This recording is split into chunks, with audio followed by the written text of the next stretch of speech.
Bismillahirrahmanirrahim. Assalamualaikum warahmatullahi wabarakatuh. Selamat pagi anak-anakku kelas 10 IPA dan IPS. Selamat berjumpa kembali dalam proses belajar mengajar pendidikan agama Islam dan budi pekerti. Kita lanjutkan pokok bahasan kita di semester 1 ini. Kita akan bahas pokok bahasan keempat, Al-Quran dan hadis adalah pedoman hidupku. Kalian bisa lihat buku paket. Kita akan kaji lebih lanjut materi ini, dan insya Allah lewat Google Meet lebih rinci, lebih detail kita akan melaksanakan kegiatan belajar mengajar. Kita bisa diskusikan lebih lanjut materi ini. Yang saya jelaskan hanyalah pengantar untuk bisa memahami lebih detail lagi tentang Al-Quran dan hadis adalah pedoman hidup. Kalian lihat papan tulis.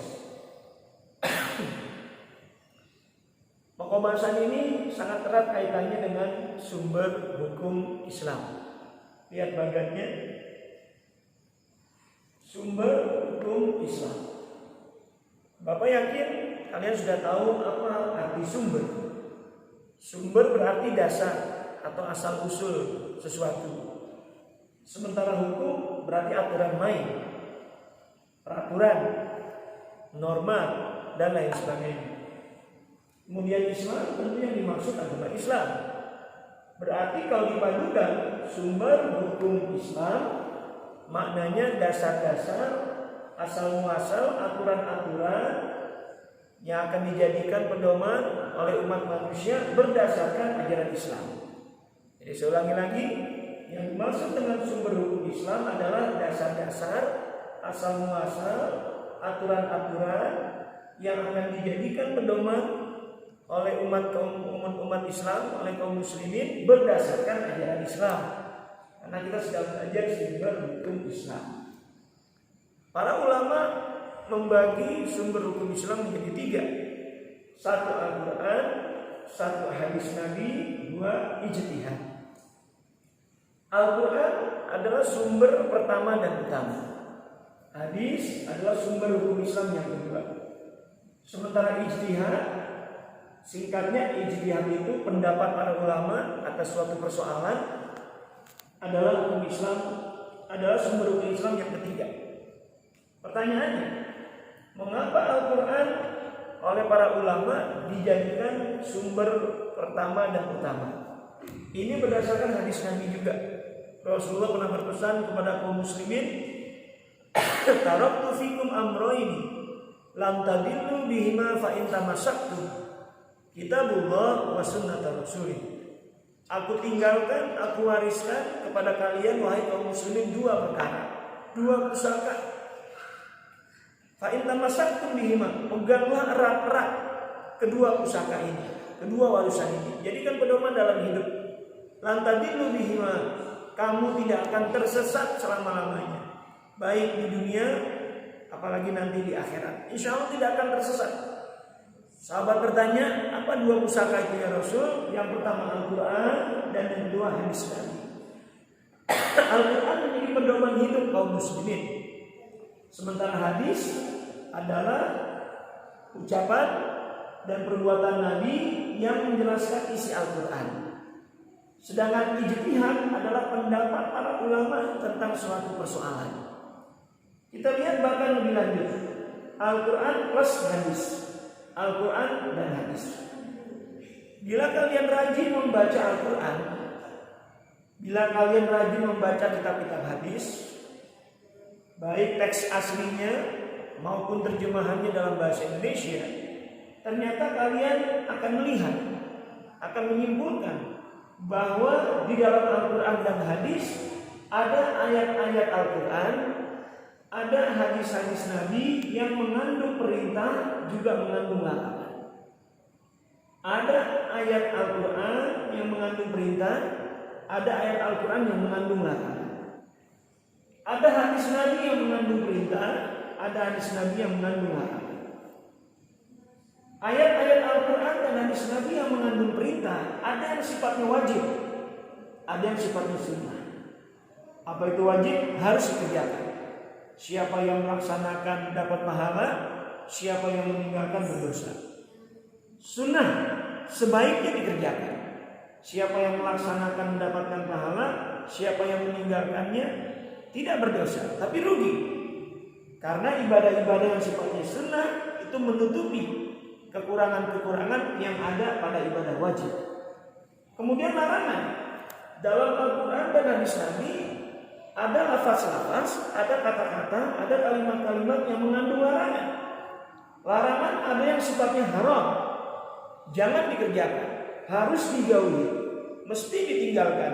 Siapa yang mengerjakan berdosa, siapa yang meninggalkan hal-hal yang haram dapat pahala. Sementara ada larangan yang sifatnya makruh, sebaiknya dijauhi. Siapa yang mengerjakannya tidak berdosa, tapi dibenci. Siapa yang melakukan hal-hal makruh itu kurang disenangi oleh Allah. Namun siapa yang meninggalkannya mendapatkan pahala. Kalian bisa cari nanti contoh-contoh wajib, contoh-contoh sunnah, contoh-contoh haram, dan contoh-contoh makruh. Lalu di mana mubah?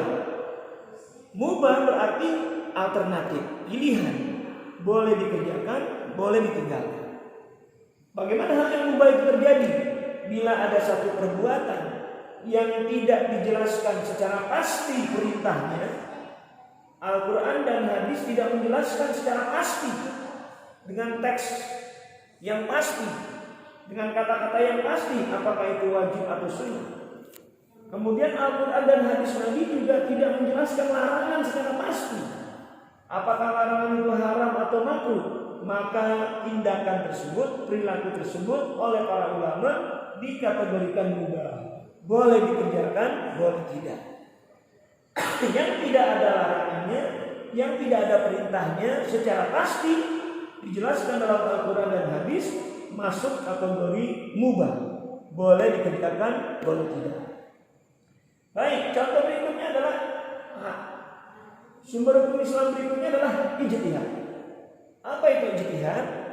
Ijtihad adalah proses berpikir secara serius, proses berpikir secara keras yang dilakukan oleh para ulama untuk menentukan hukum atas suatu persoalan yang tidak ditemukan secara pasti hukumnya dalam Al-Quran dan hadis Nabi. Bapak ulangi, yang dimaksud dengan ijtihad adalah usaha para ulama, ikhtiar para ulama lewat proses berpikir yang sangat jeli, lewat proses berpikir yang sangat mendalam tentang suatu persoalan yang tidak dijelaskan secara pasti hukumnya, baik dalam Al-Quran dan hadis Nabi. Disinilah pentingnya para ulama melakukan ijtihad. Bapak ambil contoh, lihat di depan tulis, contoh ijtihad bayi tabung. Persoalan bayi tabung di masa Nabi Muhammad tidak ada. Bayi tabung terjadi di masa modern seperti sekarang ini. Apa itu bayi tabung? Bagaimana proses bayi tabung itu terjadi? Pasangan suami istri lama tidak punya anak. Lalu mereka ingin punya anak lewat proses bayi tabung. Bagaimana prosesnya? Sperma suaminya diambil, sel ovum istrinya diambil, lalu disatukan. Ingat, dalam sebuah hubungan seksual, bila sel sperma bersatu dengan sel ovum dalam rahim seorang wanita, maka bisa terjadi kehamilan. Tapi karena wanita ini rahimnya rusak, tidak bisa melahirkan, maka dia hanya bisa mengeluarkan sel ovum di luar rahim, kemudian sel sperma dikeluarkan oleh sang suami, disatukan. Setelah disatukan, diletakkan dalam sebuah tabung lewat proses teknologi yang sangat tinggi. Kemudian setelah disatukan sel sperma dengan sel ovum dipindahkan ke dalam rahim wanita tersebut. Jadi pertemuan sel sperma dengan sel ovum tidak dilakukan di dalam perut atau dalam rahim ibu yang bersangkutan, tapi di luarnya, itu lewat sebuah tabung yang diperhatikan suhunya, teknologinya, aturan mainnya dan lain sebagainya. Lalu para ulama ditanya oleh kaum muslimin, apa kalau begitu hukum bayi tabung? Ketika ulama ingin mencari apa hukum bayi tabung, apakah wajib, harus, halal maksudnya, ataukah sunnah, sebaiknya bayi tabung diizinkan oleh pasangan suami istri yang tidak punya anak lewat proses biasa, atau ternyata bayi tabung itu haram, atau ternyata bayi tabung itu makruh, sebaiknya tidak perlu ada bayi tabung, atau bayi tabung itu hukumnya mubah, boleh dikerjakan, boleh tidak, boleh punya anak lewat proses bayi tabung, boleh tidak. Nah, ketika ulama ingin menentukan apa hukum bayi tabung, pertama ulama melihat sumber hukum Islam yang pertama dan utama yaitu Al-Quran.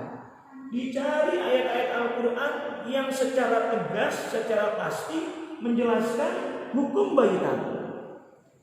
Kalau ternyata tidak ada, ulama beralih ke sumber hukum Islam yang kedua, penyempurna hadis, pelengkap hadis, yaitu hadis pelengkap Al-Quran. Penyempurna Al-Quran adalah hadis. Hadis menjelaskan isi Al-Quran. Ulama mencari lagi dalam kitab-kitab hadis, apakah ada hadis Nabi yang secara pasti, secara tegas menjelaskan hukum bayi tabung. Bayi tabung itu hukumnya boleh, bayi tabung itu hukumnya sunnah, bayi tabung itu hukumnya haram, bayi tabung itu hukumnya makruh, atau bayi tabung itu hukumnya mubah. Ternyata kalau dicari dalil dalam Al-Quran dan hadis Nabi tidak ada hukum yang secara pasti menjelaskan bayi tabung, baru para ulama melakukan ijtihad. Proses berpikir yang sangat jeli, kemampuan berpikir yang sangat mendalam, usaha, ikhtiar, pikiran dan hati disatukan untuk mencari sumber-sumber dalam Al-Quran dan hadis Nabi. Kalau ternyata dalil pastinya tidak ada, kalau ternyata ayat Al-Quran dan hadis Nabi yang secara tegas dalil khususnya tidak ada menjelaskan bayi tabung, para ulama mencari dalil umum.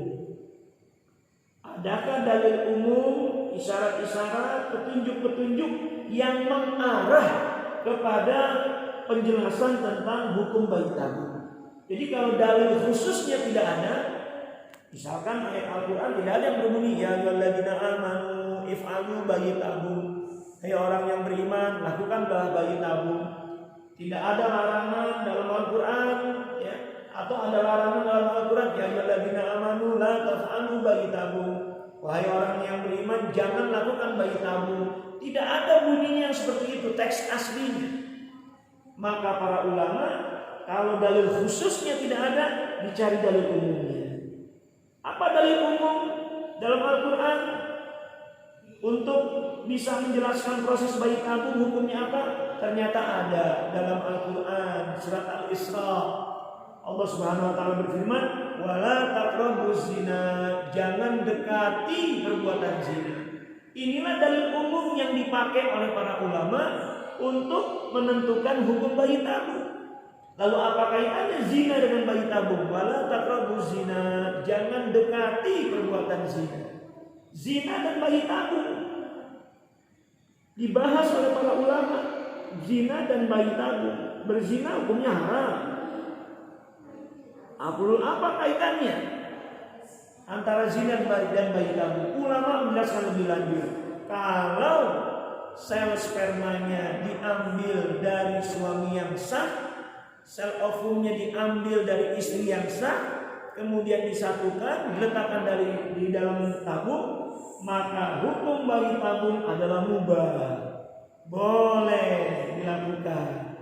Saya lagi, kalau sel spermanya dan sel ovumnya berasal dari pasangan suami istri yang sah, sementara mereka tidak punya anak, karena istrinya punya rahim tapi rusak, maka dalam kondisi seperti ini bayi tabung hukumnya mubah, boleh dilakukan. Tapi kalau sel sperma atau sel ovumnya diambil dari laki-laki dan wanita yang tidak menjadi pasangan suami istri, yang tidak berasal dari pasangan suami istri yang sah, maka dikategorikanlah hukumnya zina. Oleh karenanya bayi tabung itu haram dilakukan. Inilah pekerjaan para ulama, melakukan sebuah proses yang namanya ijtihad. Saya ulangi lagi, terkait dengan hukum bayi tabung apakah halal atau haram, para ulama mengkaji ayat-ayat Al-Quran dan hadis-hadis Nabi. Dicari dalil khususnya yang secara tegas menjelaskan persoalan bayi tabung. Kalau ternyata tidak ada, maka dicari dalil umumnya. Ternyata dalil umumnya ayat tentang larangan berbuat zina. Apa kaitannya? Seperti tadi, kalau sel sperma dan sel ovumnya berasal dari pasangan suami istri yang sah, diikat oleh akad nikah yang sah, maka bayi tabung boleh. Tapi kalau sel sperma dan sel ovumnya berasal dari suami laki-laki orang lain yang bukan pasangan suami istri yang sah, maka sama juga dengan zina. Oleh karenanya bayi tabung hukumnya haram. Inilah pengantar tentang sumber hukum Islam, baik Al-Quran, hadis dan ijtihad, harus kita jadikan pedoman dalam kehidupan kita sehari-hari. Kita berhutang budi kepada para ulama, di mana di zaman sekarang banyak sekali persoalan yang mungkin di masa Nabi tidak ada, tapi kaum muslimin perlu penjelasan apa hukumnya. Maka disinilah peran ulama untuk menjelaskan hukum-hukum kepada kaum muslimin, sehingga kaum muslimin tidak salah dalam bertindak, tidak keliru dalam menentukan hukum. Mereka berkiblat baik kepada Al-Quran, hadis maupun ijtihad. Lebih lanjut kita bisa diskusikan dalam Google Meet yang nanti saya akan atur jadwalnya lewat wali kelas. Kalian bisa bertanya lebih dalam lagi terkait pokok bahasan ini. Inilah pengantar dari pokok bahasan Al-Quran dan hadis pedoman hidupku atau sumber hukum Islam. Mudah-mudahan ada manfaatnya. Nanti ada tugas-tugas yang perlu kalian kerjakan. Lebih lanjutnya menyusul saya akan beritahukan. Demikian, assalamualaikum warahmatullahi wabarakatuh.